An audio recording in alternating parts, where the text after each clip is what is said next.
Hello everyone from Philippines to China. It's Belle and Lian. For today's video, another gala na naman tayo ulit.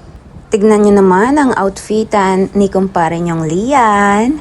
And me, naka-short lang for today's video guys. Sobra din kasi ang init ng panahon ngayong araw na to guys. Sa museum nga ang punta namin na naman ulit. Ito lang kasi ang pinakamagandang puntahan, lalo na sa weather na ito. Kasi sobra talagang mainit ang panahon at hindi talaga magandang ideyang pumunta sa mga outdoor activities. Kaya sabi ni Lian, sa museum ulit ang tungo namin. Diyan kami bababa sa train station na yan. Kung mapapansin nyo guys, napakalaki talaga itong train station na to kasi isa sa mga pinakamalaking train station dito sa China. Heto nga't kailangan namin mag-subway para mas mabilis kaming makarating doon.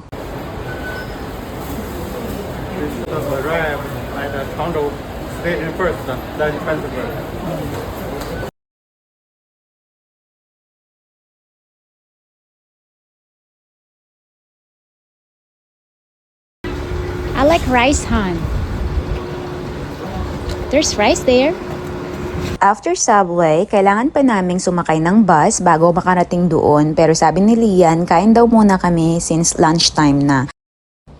Ito ang aming food for lunch. Yan kay Lian. Ito naman sa akin. Ayan, may soup ako. Super nagustuhan ko talaga itong soup nila. Meron silang inhalong tea kasi meron akong nalalasahang tea. Pero sobra talagang sarap guys. Kita nyo naman sa aking reaction, sobrang nagustuhan ko siya. Sabi ko nga kay Lian, try mo. Pero sabi niya, mamaya na. Gaantay na nga kami ng bus dito sa bus stop. And yan guys, itong mga apat na to guys ay namamasada sila gamit ang kanilang mga motorcycle. Wala kasing masyadong taxi dito sa area na to, kaya uso talaga ang mga ganito. Nakasakay na nga kami dito sa bus and look, kami lang ang pasaheros. Pero sa next stop guys, nagsidatingan naman na ang mga ibang mga pasahero.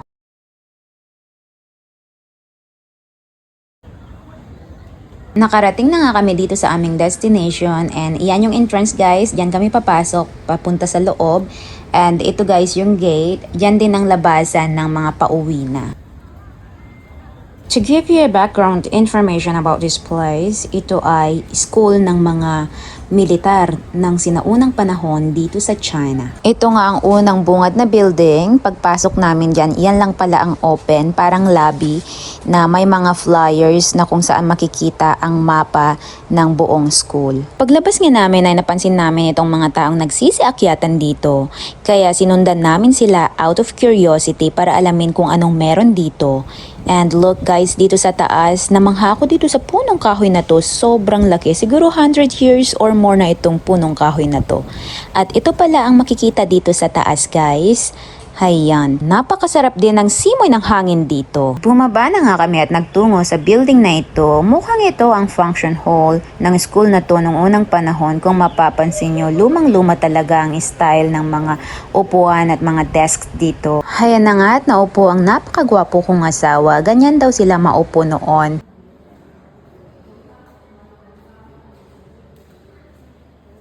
Nagtungo nga kami dito sa actual na school. Sa malayuan, mukhang maliit lang siya. Pero nung lumapit kami guys, ang luwang niya pala. Ngayong buwan nga pala ang 100th year anniversary ng school na ito. Noong unang panahon, itong school na ito ang isa sa pinakasikat na eskwelahan ng militar at dito nag-aral ang mga magagaling na lider ng militar ng China. Ganito ang itsura ng kanilang classroom noon. Kung mapapansin nyo, napakalumang style ang kanilang desks at upuan. Ganon din ang kanilang floor, halos yari ito sa kahoy. Heto nga ang close-up video ng isa sa desk. Meron silang lagayan ng libro, notebook, gamit panulat, teacup, at iba pa. Itong school na ito ay founded noong 1924 at naglast ng 1949, kaya mahigit 20 years lang ito. Pagkatapos kasi ng Chinese Civil War, nag-evacuate sila at nag-move sa Taiwan. Kaya sa Taiwan na nila itinuloy ang school na ito gamit ang kaparehong pangalan. Dito naman natutulog ang mga estudyante. Meron silang sariling unan, kumot, uniform, gamit sa pagkain at tsinelas.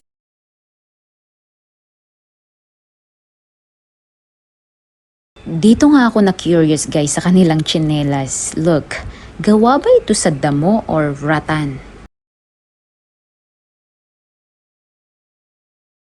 Ito nga ang kanilang dining hall.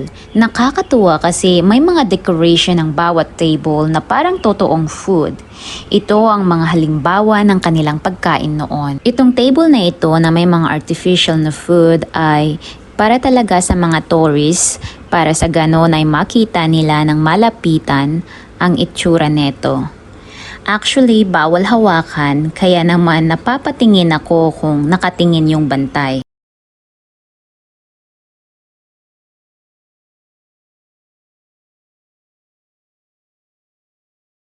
Ito naman ang kanilang library noon, pero bawal talagang pumasok dyan at pakialaman ang kanilang book na nakalagay dyan. Pero may mga sample naman sa dulo ng mga libro na pwedeng tignan ng mga turista.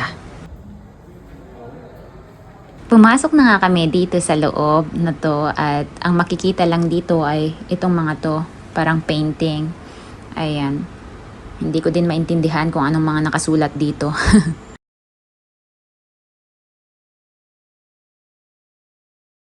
Heto naman at nagpunta kami sa kabilang room at dito naman makikita ang mga dating gamit ng mga sinaunang sundalo noon. Ayan, meron silang bowl, lagayan ng tubig, lagayan ng pagkain.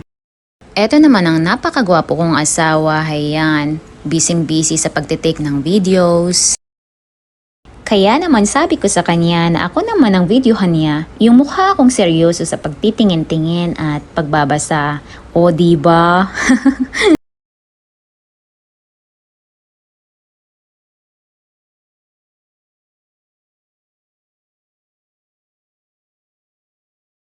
Pagkatapos nga namin dito, sabi ni Lian, puntahan daw namin itong isa pang museum na malapit. Kaya naman nag-bus kami ng like around 20 minutes bago namin marating.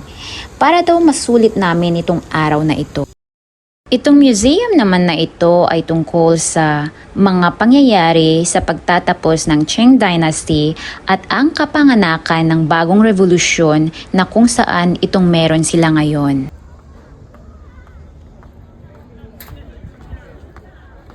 Hayan, mukhang sira na itong sapatos ni Lian. What happened? Itong museum na ito ay bawal talaga mag-take ng videos. Taking pictures lang daw ang pwede.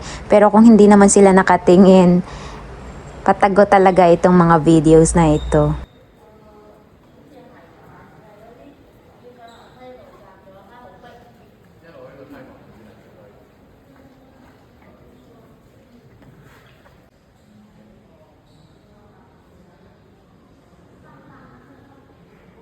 Ganito nila i-execute ang mga criminals ng panahon ng Qing Dynasty.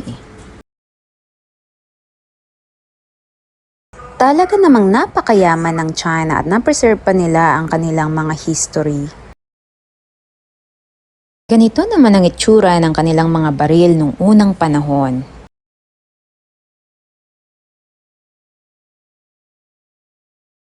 Itong footwear na ito ay gamit naman ng isang babae na bonded ang mga paa since birth at may habang 10 cm lamang.